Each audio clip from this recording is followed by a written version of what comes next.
everyone, welcome back to the channel, and today we'll be discussing how you can send the large photos or videos from an iPhone to an Android user or an iPhone user. For the first case, we have an iPhone user and the size of the video or an audio or a picture is very large. What you need to do is go to the photo, and as you can see the bottom of the option, just tap on it. It's an AirDrop option.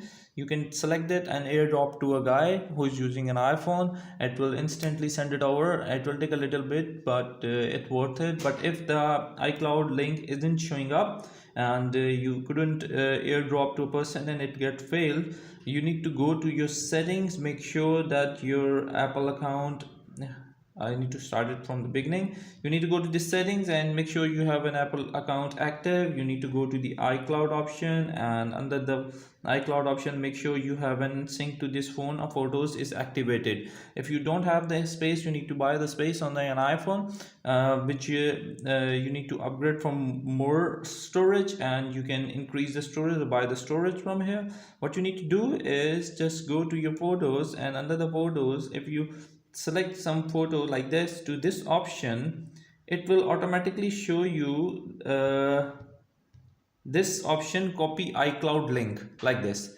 From here we will send AirDrop. It will show you copy iCloud link. In my case it didn't showed up because I have turned off the iPhone iCloud photos section, because I am using the free side of the iCloud. So these are the two methods you can actually send a guy an iCloud link directly, and he can download the iCloud from the iCloud in a higher speed, and the larger file would be sent instantly. Another way is an AirDrop. I hope this video helping out in sending the photos and videos to your friends and family. If you like the video, please don't forget to like, share and subscribe. Until next video, bye bye.